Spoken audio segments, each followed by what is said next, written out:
even the fairest quadroon man a gentleman, though he might be wonderfully good-looking and nice-mannered. Literally, I was frightened. Anthony Fenton is fiercely devoted to the memory of the beautiful Princess Mother, for love of whom his father's career was ruined. Her mother was a Sicilian woman, and her father was half Greek, so there is little enough Egyptian blood, after all, in the veins of General Fenton's son. He is proud of what there is, proud because of his mother's fatal charm, and the romance of her story. It was on the eve of her wedding with a cousin of the Sultan that the famous soldier Charles Fenton ran away with Princess Lala and married her in Sicily, but he is sensitive too, because great name as Charles Fenton had made in Egypt, he was asked to resign his commission on account of the escapade. Anthony, sent to England to a public school, had fought bigger boys than himself, who, in a certain tone, had sneeringly called him Egyptian. I imagined now that through the dark stain on his face I could see him turn pale with rage. He thought, perhaps, that the American beauty was revenging herself for his impertinence, and maybe he was right, but that did not excuse her. "Be careful, Miss Gilder," I warned the girl. "This man understands English better than you think.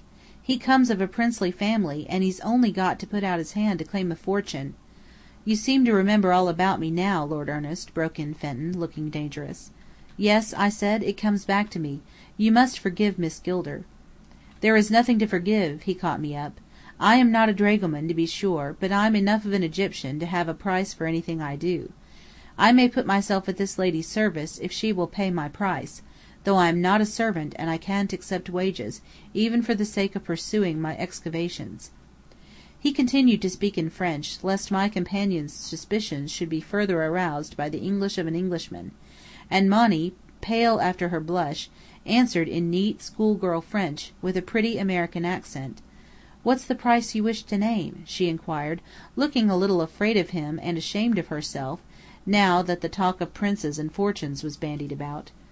"Of course," she went on, when he did not answer at once, "if I'd known all this, I shouldn't have asked you to be a dragoman. At least, perhaps I shouldn't. Anyhow, I shouldn't have made a bet." "A bet that I would have a price, mademoiselle? Then you may win your bet, for I've just told you I have a price. But I think it unlikely you would be willing to pay it." Good heavens! Is he going to try and marry the girl? I asked myself. It would be the last thing to expect of Anthony Fenton.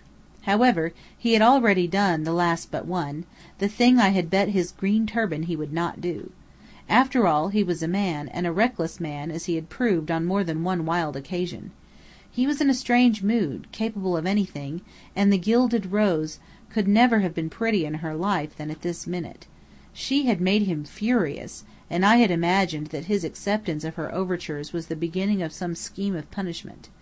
Now I was almost sure I had been right, yet I could not guess what he would be at. Neither could Monny. But here was the dangerous picturesque Arab who must be a prince or something, as Cleopatra had expressed it. And he was even more dangerous than picturesque. You said you wouldn't take wages," she stammered. I enjoyed hearing the self-willed young person stammer, "so I can't understand what you mean. But even though you are all those things Lord Ernest says you are, your price can't be so terribly high as to be beyond my power, if I choose to pay." "First, mademoiselle, I must decide whether I choose to be paid." "Oh!" Monny exclaimed, taken aback. "I thought it was a question of price." "Not only that. I may put myself at the lady's service, for a price, was what I said. I didn't say I will. I shall not be able to tell you until tonight." The patronizing tone in which Anthony spoke this sentence was worth to me everything I had gone through in the last half hour. "But I want to settle things this morning, or not at all," said Monny, reverting to type, that of the spoiled child. "I am sorry," replied the man of the green turban. "In that case it must be not at all." And he made as if to go. The Gilded Girl could not bear this. I and the others would see that she was fallible, that there were things she wanted which she could not get. "Why can't you tell me now what your price is?" she persisted. "Because, mademoiselle, I may not need to tell you ever.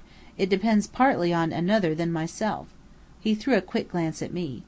"I expect to meet that other at Abdullahi's café in an hour from now at latest. Everything will depend on the interview. In any case, I will let you know tonight what I can do." "I may not be in," said Monny, "but if I'm out you can leave a note." If I must refuse to serve you, yes, I can leave a note. If I am to accept, I must see you in person. Should you be out, I'll take it for granted that you have changed your mind and do not want" he smiled faintly for the first time "so expensive a guide." Monny hesitated. "I'm not stingy. I'll stay at home this evening," she volunteered at last. "Brave Petruchio!" I said under my breath. But if Biddy's plot were to succeed, it was my business to play the part of Petruchio to this Catherine. Let the masquerading prince find a Desdemona who would suit his Othello. Chapter 5